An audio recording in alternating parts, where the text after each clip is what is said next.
Hi, good morning to everyone, and welcome to this session today on managing communications. This is the unit that we are starting today, which is the 12th of May, and I'm going to be trying to cover the learning outcome 1 and 2 today in this particular unit. Now, just before we get into the unit, what I would want to do is give you a brief introduction about why we are looking at studying this unit, and the importance of communication in today's business, corporate, in general, in the world that we live in. Now, what we do is, what is the overarching aim of this particular unit is to look at understanding how communication and communication channels actually work within an organization. And we want to also be able to understand some of the elements of how data, which is, facts, figures, numbers, is then converted into something called information. And at some stage, this information, when it is further extracted in terms of doing analysis and also, say for example, reports and things like that, gets converted into something like knowledge. So data leading to information, data or raw data being converted into information, information being converted into meaningful reports, presentations, things like that is termed as knowledge, which is used by management for decision making. So for us, this particular unit actually aims at understanding and developing knowledge about communication techniques, and how communication and what are the various types of communications which actually take place within and between organizations, and what are the potential pitfalls, and how do we look at kind of arriving at what are the best practices to look at workplace communication. So in the learning outcome 1, we're going to be focusing on understanding, the key factors which look at information and knowledge. What are the stakeholders which kind of produce information, consume information, and obviously process this information into knowledge, and look at examples of 1 or 2 organizations of how this is then, used within the company. And the second one that we will look at would be to understand what is the impact of, workplace communication. That means how workers, people, staff generally working within the organizations communicate with each other using various channels. It could be emails, when we look at emails, or verbal communication, look at broad channels like verbal communication, written communication, non-verbal communication. Sometimes you also look at the use of technology, which is now, kind of seen across, helping us transmit data, information, and knowledge, and that is the use of email, video conferencing. We look at other forms of technology like webinars, that the one that we are currently focusing on. So we will look at some of these important aspects of how communication is done within a workplace, and the use of technology.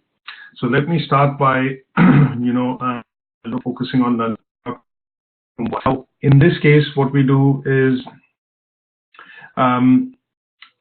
we look at defining communication first. Now, if I have to basically say that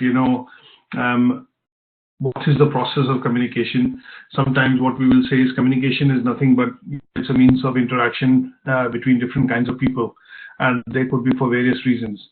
Sometimes you will see that the interactions or the interaction typically tend to happen for business purposes within the organization, and sometimes we will see that these interactions can also be personal. Now, the whole idea of looking at studying this unit is to understand how people within the organization, especially at the management level, use communication techniques and develop best practices to be able to,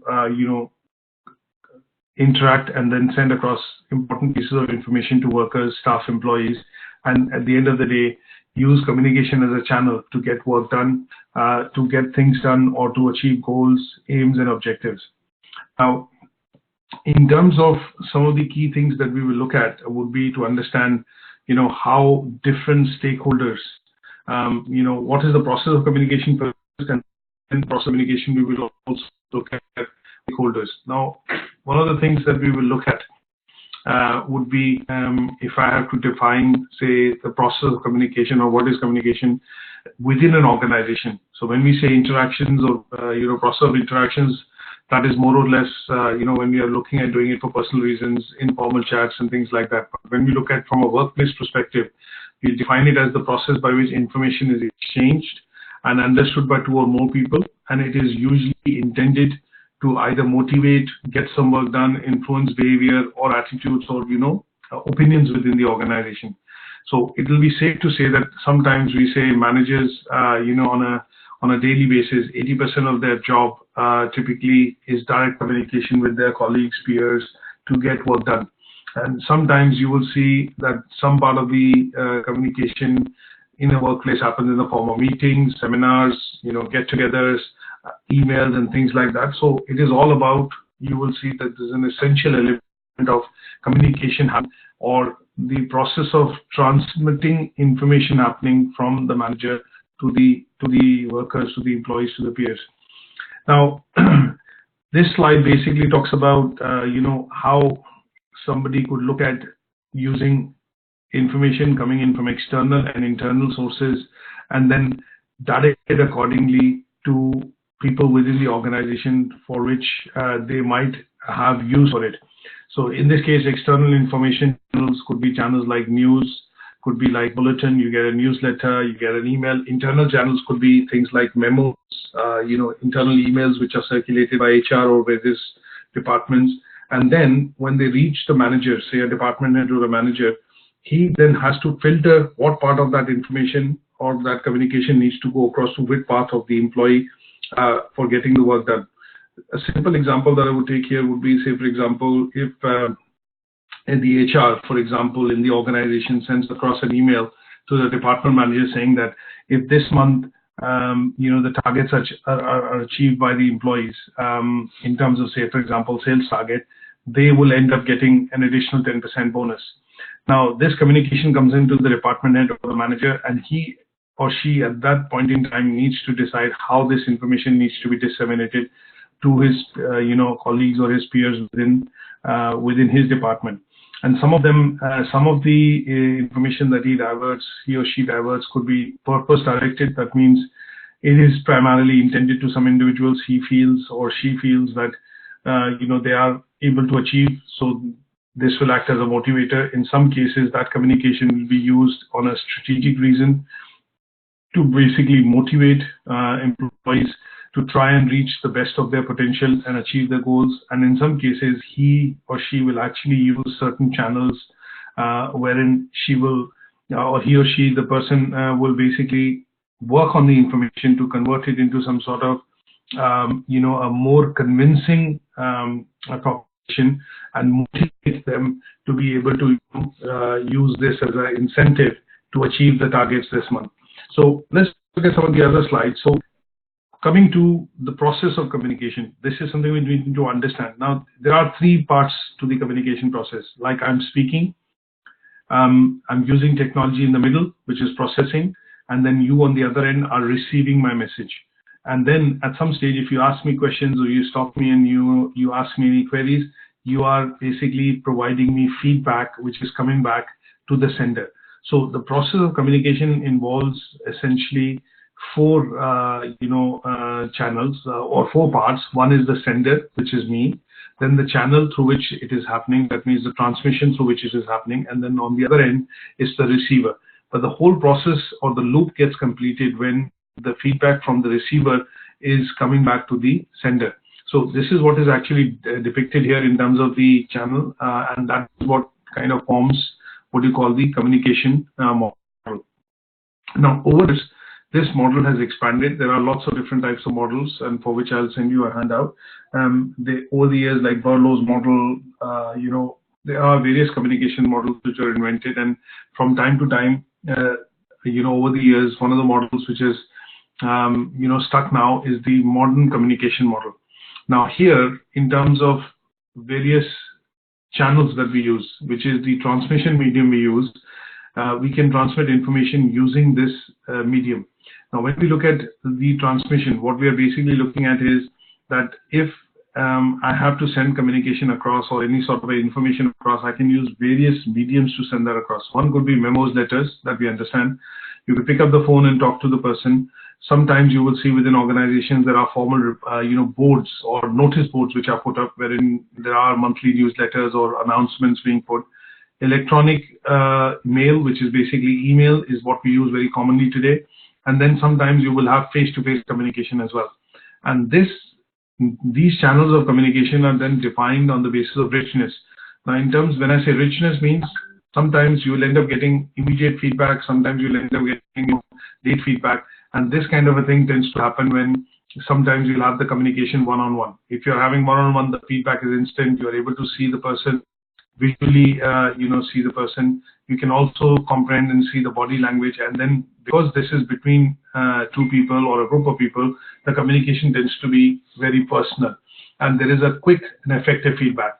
Some cases, if I relate this to an example of an email, if I send out an email to you today, you might pick it up maybe in an hour's time, maybe by the end of the day, or if you're working, maybe towards later in the evening, then the feedback or a reply in the form of feedback, which is coming to me in the email, would be, there'll be a delay in that.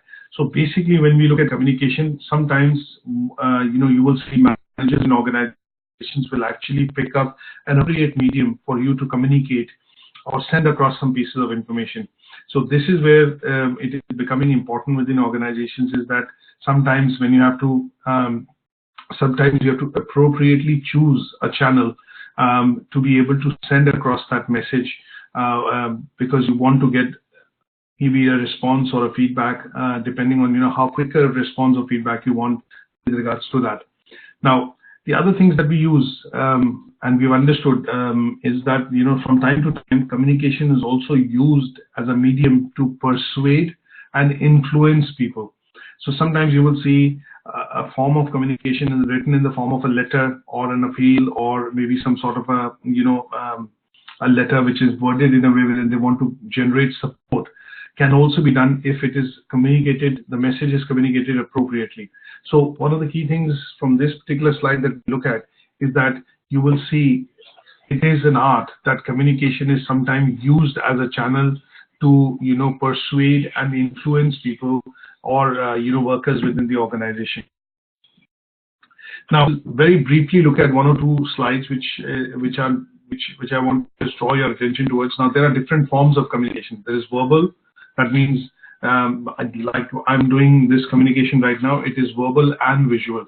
That means you're able to see my screen, but you're also able to hear me. But verbal communication could be face-to-face, and there are other mediums through which you do non-verbal communication. So non-verbal communications could be when you send an email, for example, or you send out a letter, for example. That is a non-verbal communication. So here, what we are looking at is sometimes different forms of communication elicit different type of response from people. Now, what is being said on the slide is that messages transmitted by human actions and behaviors rather than through words have this kind of a response sometimes when it is sent across using this medium. So facial or face-to-face communications have the most impact.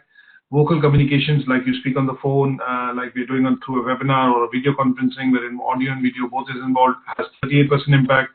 Sometimes you will see one-sided verbal communications, use of things like, say for example, in the olden days, Morse code and things like that will have a very low verbal impact because it's one way and there is a lot of time in which the feedback comes to you. So most people look at doing communication face-to-face.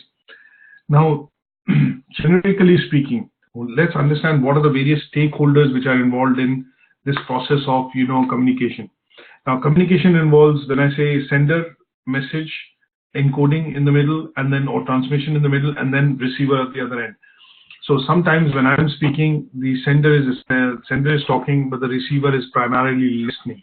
So in those cases, in order for that communication loop to get closed, what we do get to see is that if the communication has to be effective, the sender has to send the message, and the receiver on the other end has to receive the message and then comprehend and say that yes, I've understood the message.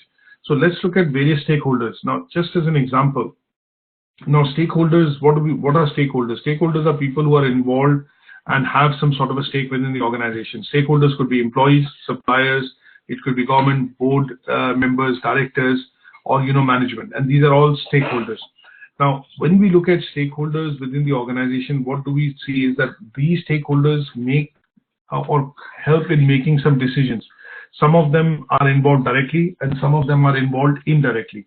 So when we look at stakeholders within the organization, we do see that when we have to send across messages or do interactions with these stakeholders, we have to choose appropriate mediums to be able to send across that message.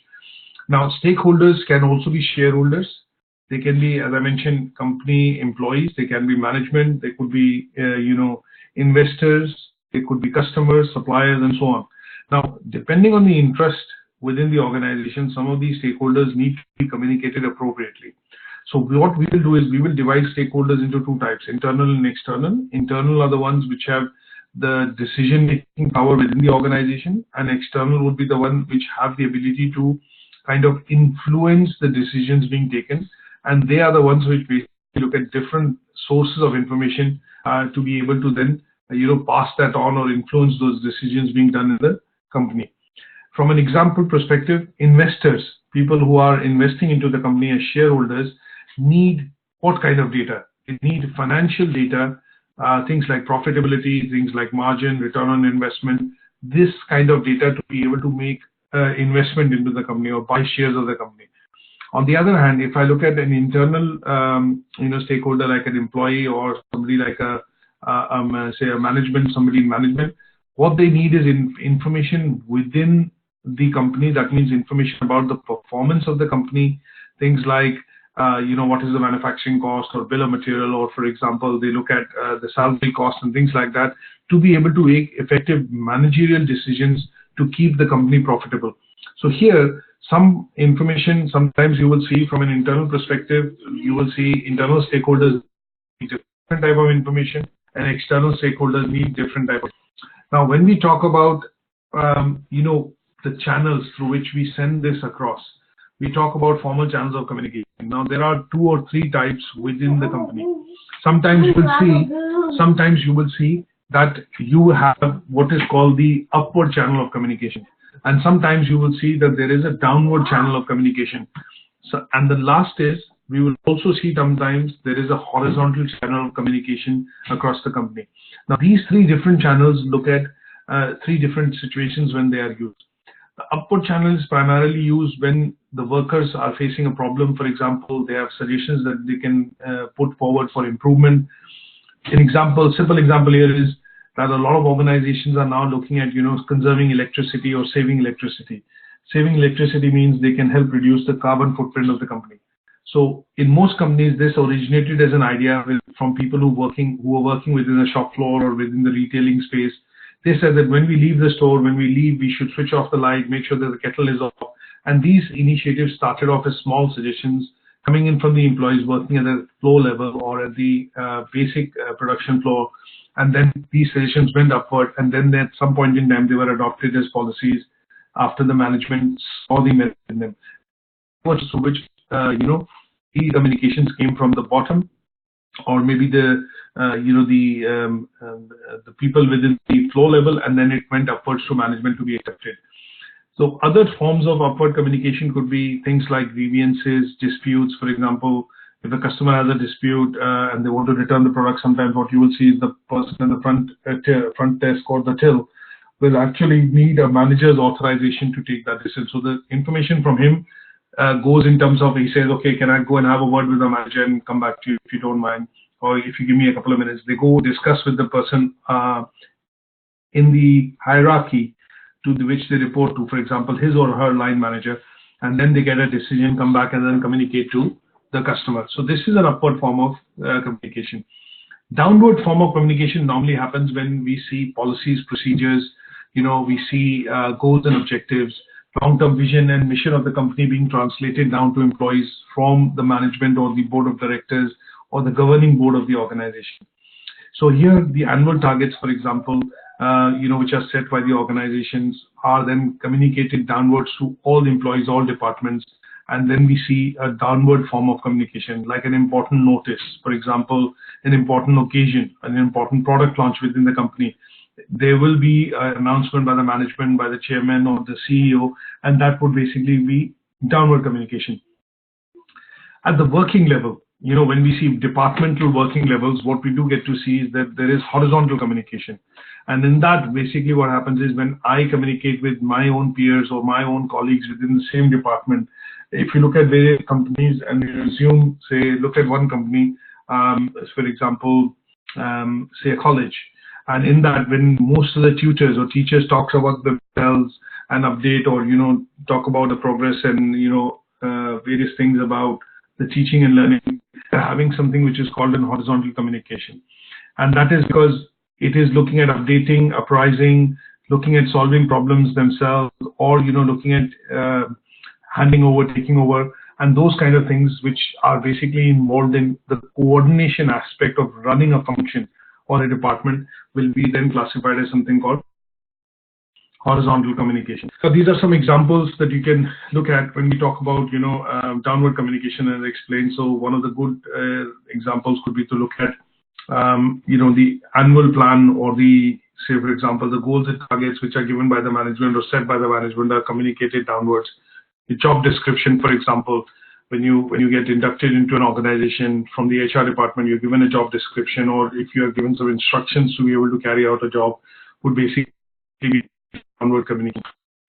Now, upward communication, some examples are things like problems at the front desk, customer issues, you need authorization, and sometimes the people at the front desk have to have an approval, or get an approval from their manager to be able to authorize something, and that would show a form of communication. When we look at horizontal examples that we've looked at here is when you look at discussions happening at the same level within departments, say within marketing department, if they're trying to put together a plan, what you will see is that there are communications happening which will primarily be between the advertising manager and the promotions manager, or maybe colleagues within the same department. They're basically what you call horizontal form of communication. The other thing which I want to focus on would be the things that when we look at communication happening at the organization level, we will call this as business communication, because it is primarily being done to transact business, or it's basically being done to look at formalize interactions. So what are the ways through which you will see different communications happening at the business level? And these would include things like we do meetings. What we do is we do meetings essentially, and these meetings could be, meetings or briefings that we do, and these meetings or briefings could be essentially done amongst users of a same department. But the idea here is that different forms of stakeholders get involved. The manager might call a meeting, for example, and this meeting would be discussing decisions or planning which is required to be done to, say, organize a product launch or to organize an event.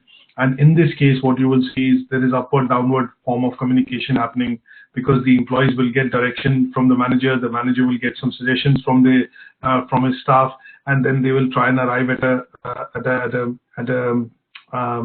solution through which they will run that product launch or run that event. The other form of business communication would be the form of emails and letters. So emails are written, letters are written form of communication, which can be used for both internal and external purposes. That means if you send an email out of the organization to a supplier or to a vendor, that is an external form. If it is sent across as an email to your colleague, peer within the organization, it is internal.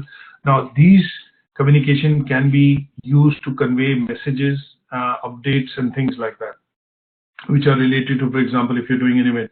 The other form of communication you will see which happens within business reasons would be sometimes you look at an HR manager doing interviews, or when a manager does appraisals at the end of the year. So what you will see is interviews and appraisals would be an important way of HR form of communication. And here the employees can be informed about the job responsibility or requirements for interview via email, letter. And in this case, sometimes managers will also look at, if they are doing an appraisal, they will look at basically, taking decisions on, say, your incentives, your bonus, your promotions, and things like that. Other forms that we get to see when you see notices on notice board, or when you receive a manual or a handbook, for example, an employee handbook, these are forms of internal communication. They are not supposed to be shared outside, so you will get this as an internal communication in the form of manual memos or notices. I'm making a presentation using a webinar, and this is also a form of verbal presentation. Sorry, verbal communication through the medium of presentation, and this is being done using the assisted methods of webinar, which allows you to visually watch the slide but also verbally hear me, and it takes the form of a formal meeting or a formal presentation.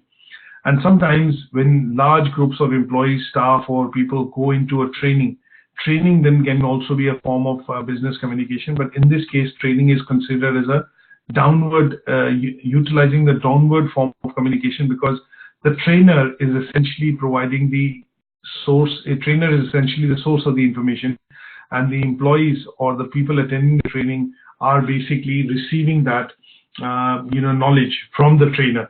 So here, training of employees by a company, about the organizational procedures, methods, operations, things like that would be considered a downward form of communication.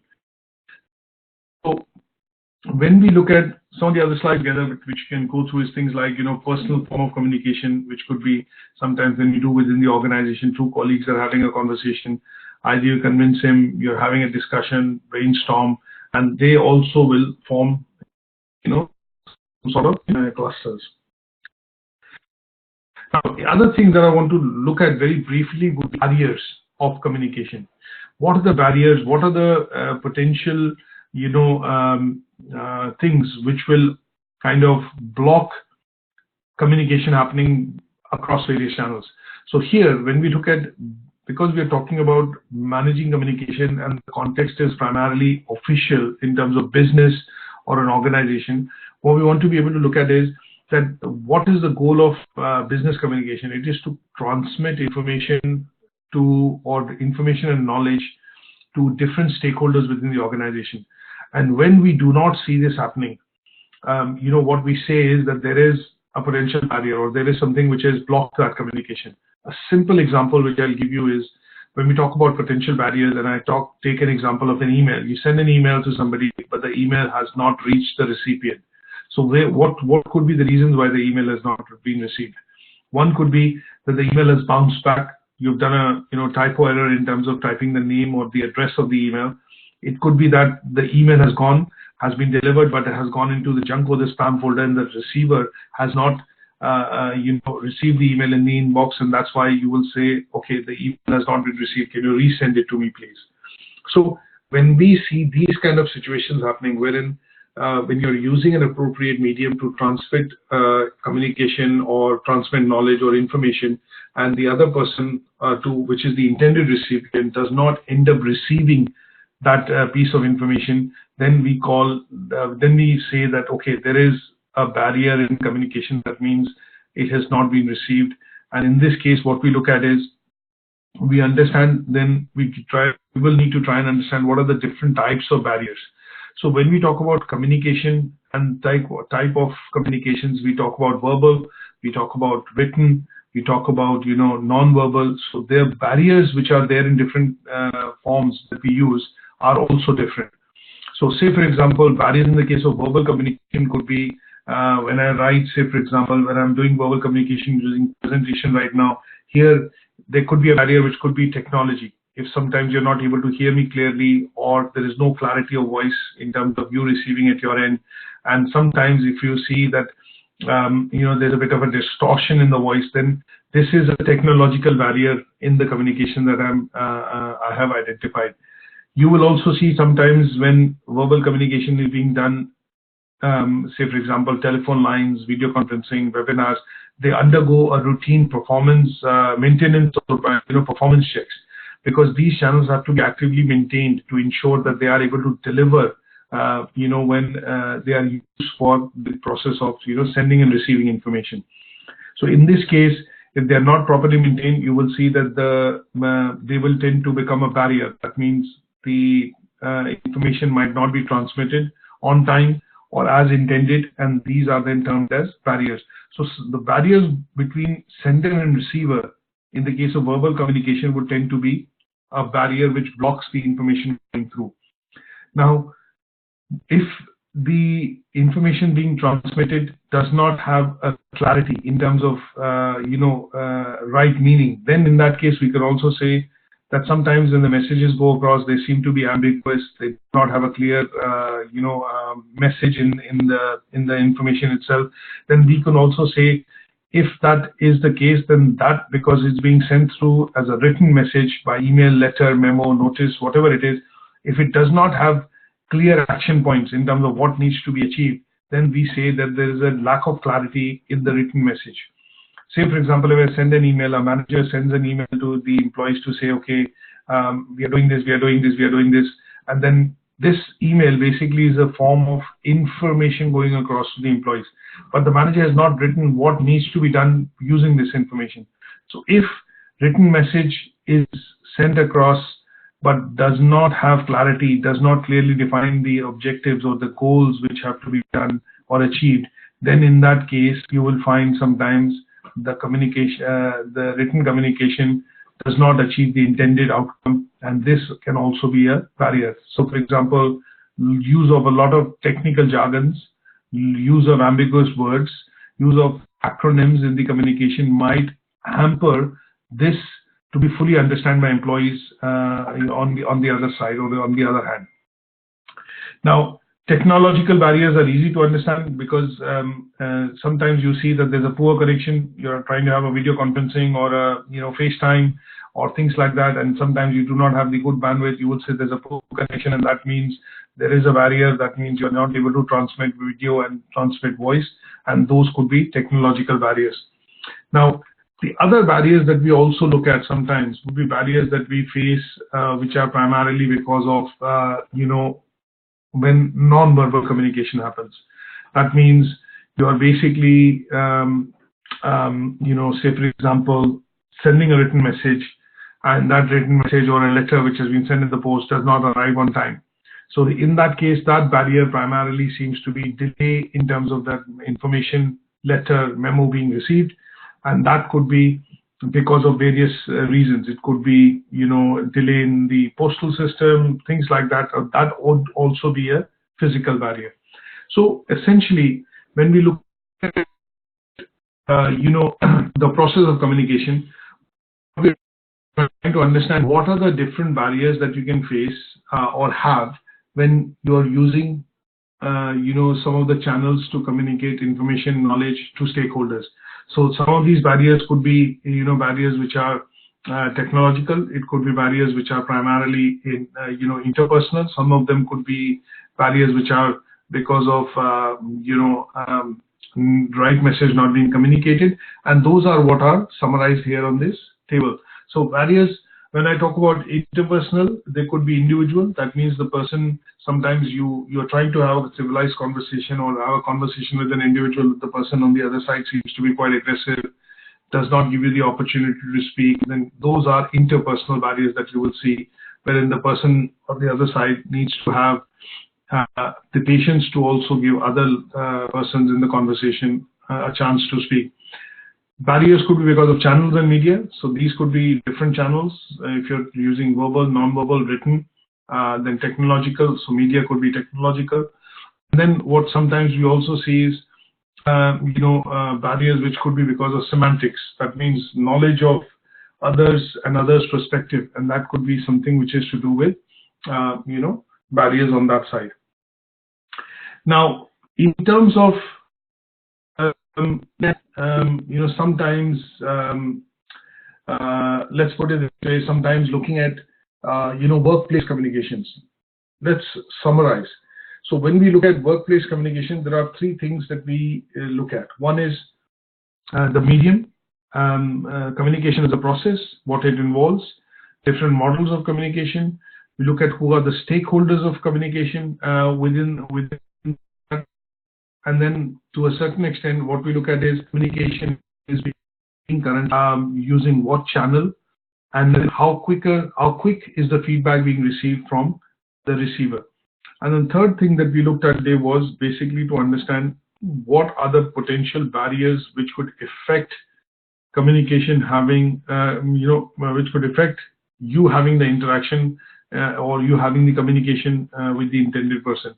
And there the barriers could be various types, and we look at barriers like technological barriers, barriers in verbal communication, barriers in written communication. We also look at interpersonal relationships, and sometimes we also look at semantics or behavioral factors which basically could affect different communication because of culture, diversity, semantics in terms of understanding of the other side, other person, and also how the message then could be culturally interpreted when it is sent across in different across different cultures. An example there would be, if you look at the Japanese culture, they normally would, if they give you a business card, they will give it to you with both hands. If you look at that American side of culture, what will happen is if you are introducing yourself and you give your business card, you give it with one hand, and that's considered okay. But in the case of Chinese, Korean culture, they also give the business card and also bend slightly forward, and that is a gesture to show that they are honored to share their details with you when they meet you in person. But this in the American culture or the European culture is primarily not required, and you just introduce yourself formally and you exchange your business card. So sometimes you will see these interpersonal barriers are seen or interpreted as different barriers. These gestures, which basically could be seen as barriers or the way how they are interpreted across different cultures.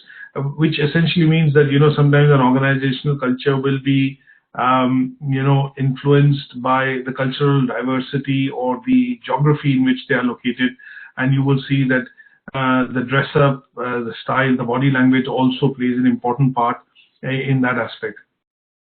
So this helps us cover learning outcome 1 today, and let's very briefly look at the tasks which are actually given, in I would say, the assignment. So give me 1 second. So let's open that very briefly.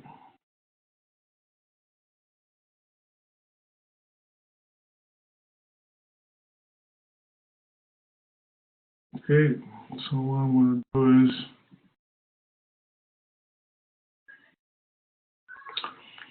now, apart from this, what I'm going to do is basically send you a quick presentation which basically also talks about the various communication models.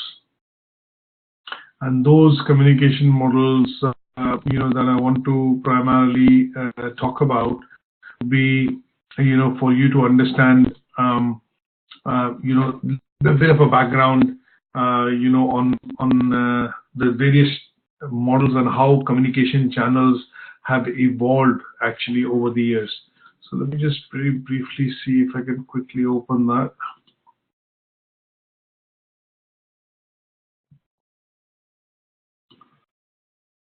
Yep, so that's the one which I would send across to you as well. So if I just share this this window. So here what we are looking at is, if you look at this, how business communicates. These which I'm going to send across to you as a handout. So this is the process that we discussed, how communication happens, senders, message, receiver, and then the feedback, completing the the whole chain reaction. Different models have come across, but the contemporary model is now more or less being used in most businesses, organizations, as a more modern form of communication channel. So here this is a bit of background knowledge and reading, just to understand what to ask. If you are asked a question, and obviously asked a question about the different types of communication model, then this is something that you should have a bit of knowledge about. But over the years, different models have emerged. Model of communication is now considered the modern day style of communication model, business. And then a good summary would be to look at different forms that we do in terms of how we communicate. So it's written communication, verbal communication, visual communication, and then electronic communication. So 4 different forms that we look at is cases, and I would kind of ask you to go through this particular, which I'm also going to upload on kind of provides you very concise information about the topics and gives you the advantage. So let's very briefly look at the assignment brief also of of this particular unit. And if you give me 1 second just to discuss the first LO that we've covered today.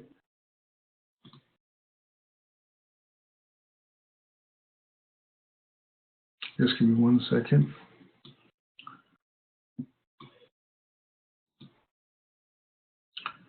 So if you look at this is the assignment brief, and what we're looking at is there's a bit of a scenario which has been given. In activity 1, outcome 1, it says the first part of training package will deal with information and knowledge which is communicated by examples, either from your own experiences or from the case study which has been given here by ATHE as an organization. So it says, using presentation materials, you must cover the following topics. So the first part is analyze key information and knowledge requirements for a range of stakeholders in the organization. So here you have to pick up a company. It could be any company, and you have to talk about the stakeholders and what their information requirements are. So an example here would be, say, let's pick up Microsoft, and you look at Microsoft, there are 4 or 5 different types of stakeholders in the organization. What I would suggest is you have employees, you have suppliers, you have employees, suppliers, directors, board members, shareholders. And what we have to look at is what are the different types of information each of this stakeholder wants. The second part will talk about, it basically asks you to do is explanation of systems used for communicating this information. So what are the various systems which are used by managers or people in that position to be able to communicate information to, in any situation. So here we have to talk about, basic things like how information is actually communicated, and those could be things like which we discussed, emails, memos, newsletters, interview and appraisals. We talked about meetings and briefings, letters which could be sent across, and those are the forms that you have to talk about here. The third part actually talks about analyze the analysis of potential or barriers to effective communication. So here, the barriers that we've spoken about, things like when we are using verbal communication, what are the barriers? Barriers could be clarity in terms of tone of voice. It could be, say for example, delay in terms of communication happening because of the medium being used. When we talk about potential barriers, we could also talk about things like if you're sending something across in written form of communication, the clarity in terms of message could be a form of barrier, and that could be because you've used too many jargons, too many acronyms, or technical language which is not easily understood by employees or staff to which is intended. You could also look at technological barriers. We talk about poor connections, sometimes mails not being delivered, or the feedback not being available because of reception. So those are technological barriers that we could talk about. In terms of interpersonal barriers, it could be personal conflict, it could be people not on the same wavelength, it could be things like the persons engaging in face-to-face interaction, having a bit of a interpersonal problem in terms of communication. That could be one of the barriers. When we look at culture, for example, one of the barriers. So what you have to do is basically pick these examples up as potential barriers when we look at the channels of communication. So we are looking at covering just 8 tasks, and what I just is only cover. My session will be after this session. If you can get down and get to a working draft of this document, that working draft of the document can be sent across to us, at LearnerWork University, and that will allow us to provide you on feedback to say that okay, this is something which is okay, this is something which is you need to rework on, and then we can progress that towards the final assignment. So once again, look at what we've done today. We've covered outcome 1 today, which is to understand information and knowledge, how it is communicated within an organization. We have also looked at briefly the aspect of understanding what are the various systems which are used, different types of communication channels which are used to send information amongst different stakeholders, and then finally we've looked at potential barriers of within communication channels that sometimes when we do and the communication is not effective because there are barriers, or the communication is at risk because of these barriers. when it is being done. So we'll stop here for today in terms of covering Learning Outcome 1, and I will catch up with you same time next week, and we will progress with Learning Outcome 2. Thank you so much for joining the session. Any questions, queries, as always, email, and we'll get back to you. Thanks. Bye for now.